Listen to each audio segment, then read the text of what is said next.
Assalamualaikum warahmatullahi wabarakatuh.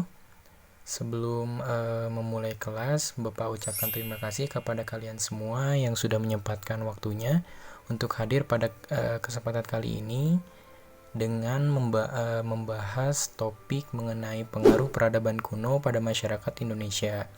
Walaupun topik ini pada minggu kemarin Bapak sudah ditugaskan untuk mereview, nah Bapak pada kesempatan kali ini akan membahas secara langsung mengenai topik ini. Jika membahas topik mengenai pengaruh peradaban kuno pada masyarakat Indonesia, itu banyak sekali yang bisa kita bahas dan mungkin nantinya akan memunculkan pertanyaan dari kalian mengenai topik tersebut. Dan jika nanti kalau ada pertanyaan, itu boleh ditanyakan dalam sesi diskusi ya. Mulai dari pertanyaan, apa itu peradaban? Dan bagaimana hubungannya dengan masyarakat Indonesia pada masa lampau dan masa kini. Banyak sekali pengertian peradaban menurut para ahli sejarah di luar sana, baik internasional maupun nasional. Tapi Bapak di sini akan mengambil contoh pengertian dari sejarawan dunia yaitu Arnold Toynbee.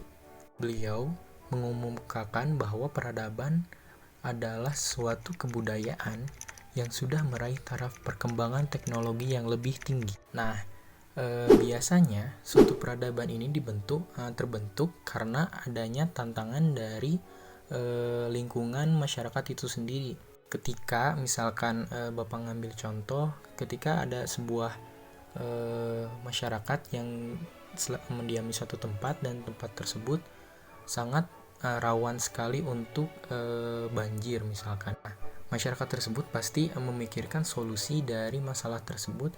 Apa sih untuk cara untuk menghentikan banjir tersebut? Dan muncullah pemikiran-pemikiran maupun ide-ide yang nantinya dituangkan ke dalam sebuah teknologi maupun sistem untuk menghentikan banjir tersebut. Nah, nantinya kalau misalkan sistem atau teknologi ini sudah mengkristalisasi dan menjadi sebuah teknologi yang bertaraf tinggi, itu dapat menjadi sebuah peradaban. Nah, di sini juga Bapak akan mengambil salah satu contoh pengertian dari sejarawan Indonesia yaitu Profesor Dr. Kucaraningrat. Menurut beliau, peradaban merupakan suatu bagian yang halus dan juga indah seperti seni masyarakat yang telah maju di dalam kebudayaan tertentu yang artinya memiliki peradaban yang tinggi. Nah, dari pengertian tersebut bisa kita lihat ya bahwa pengertian dari Profesor Dr. Kucaraningrat ini hampir sama dengan pengertian dari Arnold Toynbee bahwa peradaban ini dimulai ketika adanya suatu teknologi yang memang teknologi itu sangat tinggi pada masanya.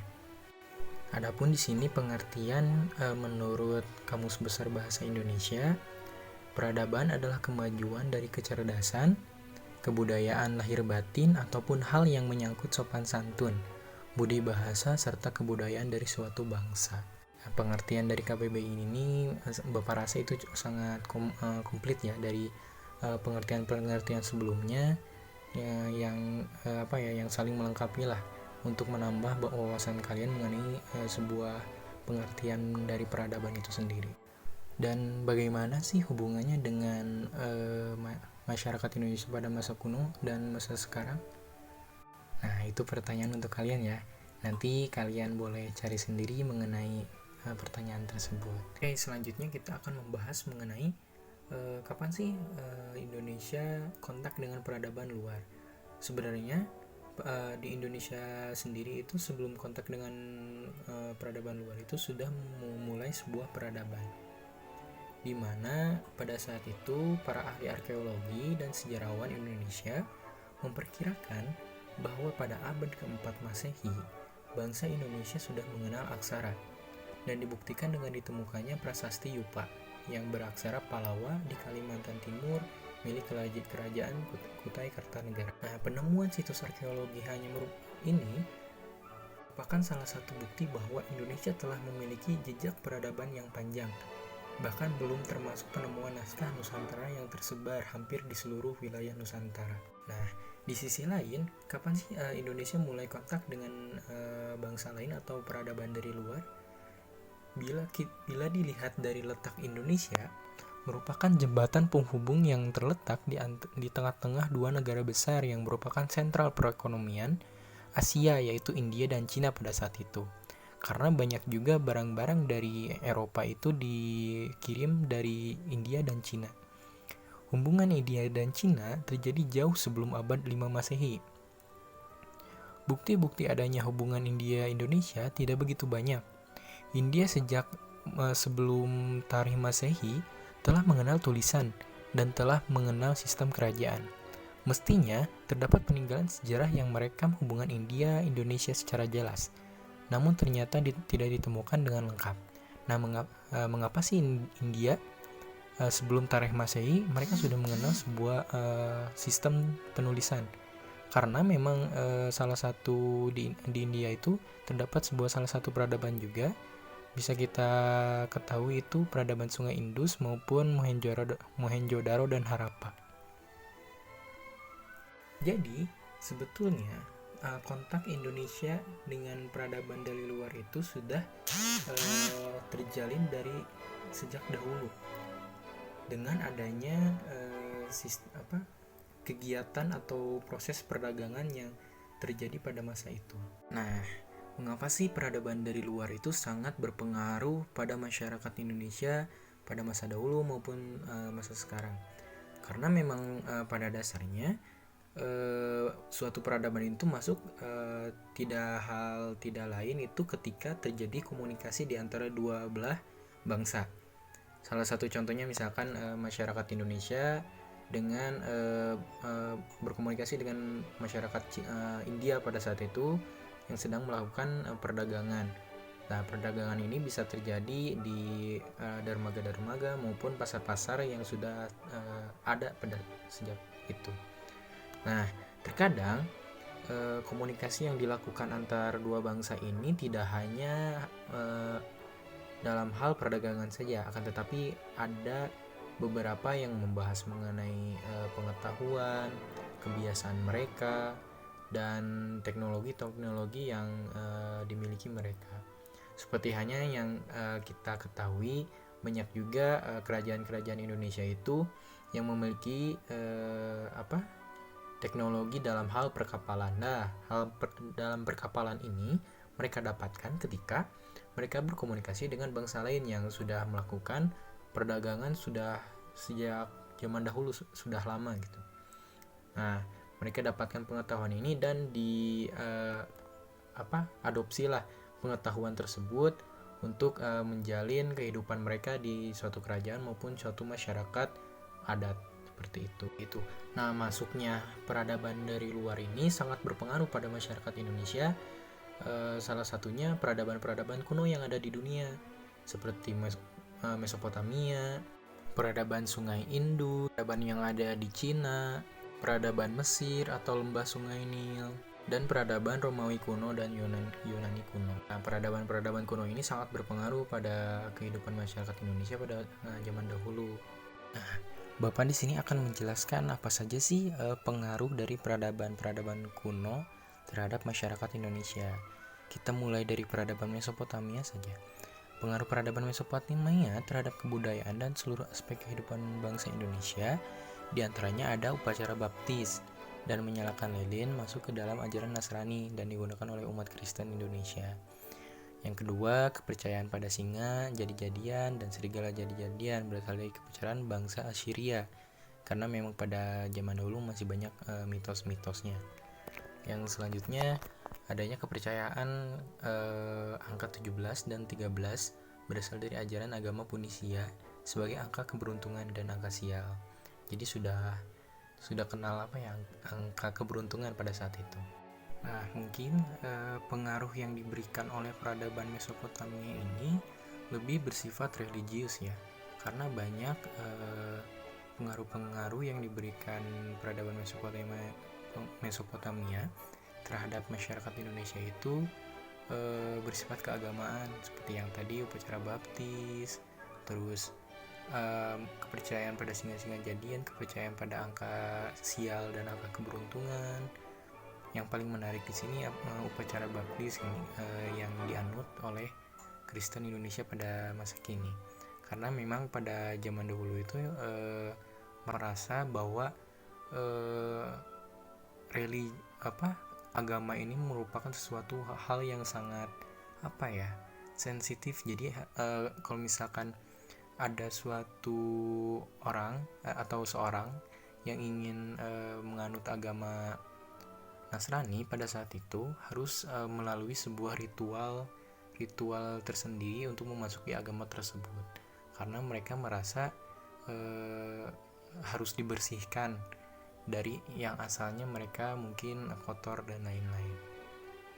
Terus di sini juga ada pengaruh yang diberikan Mesopotamia terhadap Indonesia, yang dimana Islam yang datang ke Indonesia diperkirakan dipengaruhi oleh budaya Persia. Teori ini disampaikan oleh Umar Amin Hussein dan Hussein Joyodiningrat yang menyodorkan bukti: 1. Persia terdapat suku yang bernama Leran, dan di Gresik terdapat suatu kampung yang bernama Leran. Maka diperkirakan suku Leran pernah datang dan menyebarkan Islam ke Indonesia. Seperti itu. Jadi banyak pengaruh yang diberikan peradaban Mesopotamia yang di sini itu lebih bersifat religius. Nah, selanjutnya kita akan membahas mengenai pengaruh dari peradaban yang ada di Cina. Banyak pengaruh yang diberikan oleh Cina terhadap masyarakat Indonesia. Itu memang karena masyarakat Indonesia sejak dari abad 4 sampai abad 5 itu sudah melakukan hubungan yang baik dengan Cina dan India, karena mereka melakukan sebuah perdagangan yang sudah sangat dekat gitu. Dan diantaranya ada yang pertama itu kepercayaan tentang nasib dan peruntungan yang didasarkan pada kejadian terjadi pada tubuh seperti bentuk garis tangan dan bentuk-bentuk alat tubuh lainnya. Adapun Islam yang datang ke Indonesia diantaranya berasal dari Cina. Hal ini terjadi terutama pada masa dinasti Tang dan Ming. Dari dinasti Ming ini kita ketahui bahwa ada salah satu tokoh yang memang sangat terkenal di Indonesia, yaitu Laksmana Cheng Ho, yang membawa ajaran Islam dalam ekspedisinya di Pulau Jawa dan Sumatera. Selain itu pengaruh yang sangat kita rasakan dalam kehidupan sehari-hari masyarakat Indonesia itu adalah terhadap makanan, karena banyak sekali makanan-makanan Cina yang mempengaruhi makanan-makanan Indonesia pada masa kini. Makanan-makanannya seperti mie, bihun, capcay, tahu, kecap, dan sebagainya. Karena memang makanan ini sangat digandrungi ya, banyak makanan Chinese di Indonesia yang memang sangat disukai juga oleh orang-orang Indonesia. Selain itu pun banyak dari sisi kebudayaan seperti pembuatan keramik, terus ada tradisi barongsai, banyak juga kan tradisi-tradisi yang serupa ya, seperti kalau di Subang itu ada sisingaan. Seperti itu. Itu salah satu contoh dari pengaruh dari Cina. Selanjutnya kita akan menjelaskan mengenai pengaruh peradaban lembah Sungai Indus terhadap masyarakat Indonesia. Yaitu ada diantaranya yang pertama pembakaran dupa dan kemenyan ketika akan melakukan upacara, karena pembakaran dupa dan kemenyan ini itu menjadi salah satu syarat dalam melakukan upacara religi. Nah, pembakaran dupa dan kemenyan ini banyak dilakukan oleh agama-agama Hindu dan Buddha. Adapun agama Islam ada yang mengadopsi dari pembakaran dupa dan kemenyan ini untuk kepentingan tertentu. Nah, selanjutnya itu keyakinan tentang jimat atau benda yang mempunyai kesaktian tertentu. Karena mereka percaya bahwa suatu benda itu memiliki roh atau kekuatan tersendiri untuk melindungi kita, seperti batu, terus pohon, dan lain-lain. Yang selanjutnya itu ada pengagungan pada cerita Ramayana dan Mahabharata dalam cerita wayang. Nah, ini nih yang paling kita kenal ya, mungkin dari pengaruh dari lembah Sungai Indus atau sebagian besar itu dari India. karena memang di Indonesia itu banyak masyarakat yang menganut agama Hindu dan Buddha. Terus memang cerita Ramayana dan Mahabharata ini diadopsi juga dalam melakukan islamisasi di Pulau Jawa pada saat itu, karena memang pada sebelumnya itu banyak masyarakat yang menganut agama Hindu dan Buddha, dan dalam penyebaran agama Islam mencoba melakukan pendekatan dalam hal pewayangan. Nah, kita juga ketahui ya bahwa keseharian kita pun di dalam televisi banyak cerita-cerita yang menganut Ramayana dan Mahabharata yang ditampilkan di salah satu TV. Selanjutnya ada upacara wadalan atau hari lahir, sekaten, penanggalan Hindu, hari pasaran, perhitungan wuku, dan upacara-upacara setelah kematian seseorang. Nah, selanjutnya banyaknya kata-kata dalam bahasa Indonesia juga yang berasal dari bahasa Sangsakerta, terutama pada masa zaman kerajaan Hindu-Buddha pada saat itu banyak sekali ditemukan di Indonesia. Nah, ini juga salah satu yang sudah ada di keseharian kita dalam hal olahraga. Pada masa ini juga kan kita mengenal bahwa ada olahraga yang bernama yoga. Nah, olahraga yoga ini berasal dari lembah Sungai Indus atau dari India, mendapat pengaruh dari sana gitu. Nah, selanjutnya ada pula pengaruh dari peradaban Mesir terhadap Indonesia, yang diantaranya itu yang pertama tulisan Mesir purba, yaitu hieroglif. Kalau kita ketahui berkembang keluar dan disederhanakan oleh orang Funisia. Tulisan itu kemudian diajarkan kepada orang Yunani dan tersebar di Romawi. Setelah itu berkembang menjadi tulisan Latin yang digunakan oleh bangsa Indonesia. Banyak ya di Indonesia juga penggunaan bahasa Latin. Selanjutnya kepercayaan pada Jalangkung, yaitu upacara menghadirkan roh dan ilmu hipnotis. Pada awalnya berkembang di Mesir kuno, karena memang Mesir ini sangat banyak penyihir-penyihir pada saat itu. Bisa kita bilang penyihir itu kalau di agama Islam itu seperti ulama lah, tokoh agama di Mesir pada saat itu. Nah, selanjutnya menurut teori difusi kebudayaan, teknologi bangunan-bangunan besar seperti piramida itu menyebar ke seluruh penjuru dunia, termasuk ke Indonesia dengan dibangunnya Candi Borobudur. Mungkin agak sedikit berbeda ya, ada sedikit berbeda dari Candi Borobudur karena memang Candi Borobudur ini kan mempunyai tingkatannya yang berbeda ya, tidak mencurut ke atas seperti piramid gitu. Tetapi ada juga pengaruh dari Mesir dalam bangunan di Indonesia. Tidak hanya di Indonesia, banyak juga di Meksiko seperti piramid di Meksiko. Terus banyak pengaruh dari Mesir ini dalam hal pembangunan juga. Dalam pembangunan Candi Borobudur mereka tidak menggunakan semen kan. Nah, ini juga ada pengaruh juga dari pembangunan piramid kan. Pembangunan piramid tidak menggunakan semen, mereka hanya menumpukan batu-batu yang secara simetris itu dan menguatkan satu sama yang lain. Nah, selanjutnya Bapak akan menjelaskan mengenai pengaruh dari peradaban Yunani dan Romawi. Nah, sisa kebudayaan Romawi dan Yunani ini banyak sekali masih dipraktekkan pada masa kini.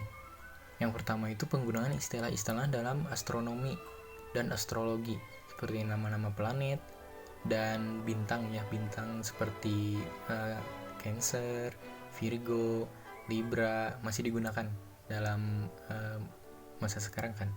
Nah, banyak dari Yunani dan Romawi itu berpengaruh terhadap aspek tersebut. Yang selanjutnya kebiasaan mengangkat dan membenturkan gelas pada upacara dan pesta-pesta.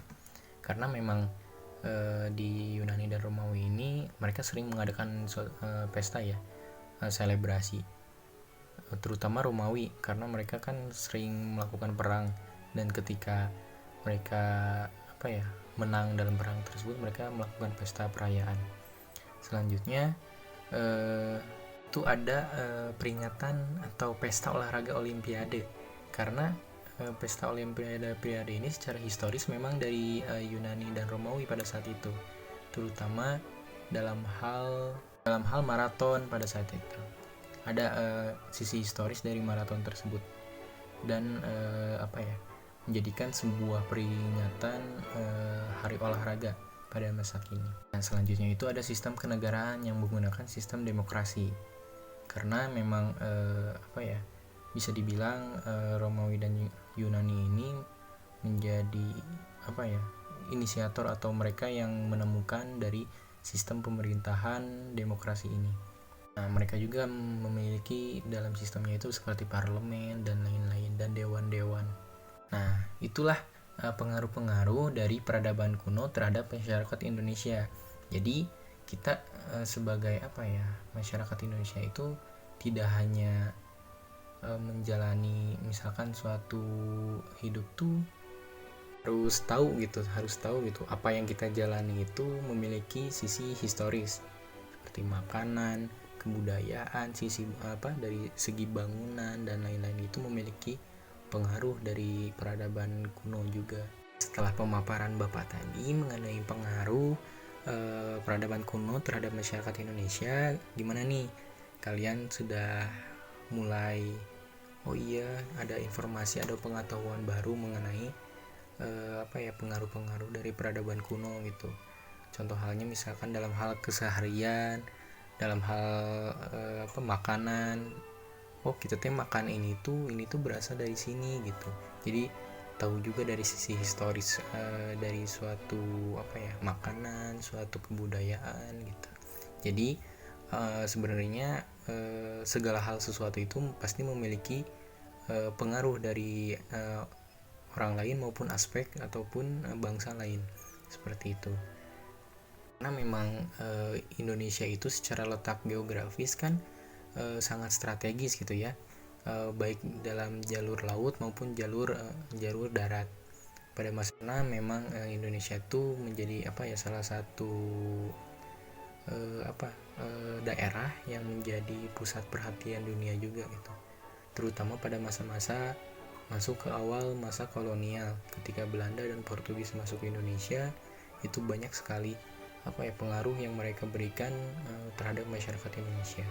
Untuk lebih lanjutnya, apabila penjelasan dari Bapak kurang, kalian boleh mencari sendiri, mencari referensi sendiri. Itu bisa dicari di Google banyak banget mengenai artikel, jurnal maupun skripsi ya, banyak seperti itu. Karena memang tidak hanya buku gitu, e-book pun sekarang sudah banyak di internet gitu. Jika kalian pengen mencari pengetahuan lain, silahkan. Ya, mungkin terima kasih untuk hari ini karena kalian sudah melihat dan mendengarkan dari video Bapak ini. Semoga untuk apa yang Bapak jelaskan itu menjadi sebuah pengetahuan baru maupun berkah juga bagi Bapak. Dan kalian juga jangan lupa untuk selalu menjaga kesehatan dan puasanya dilancarkan. Ya, segitu. Terima kasih. Assalamualaikum warahmatullahi wabarakatuh.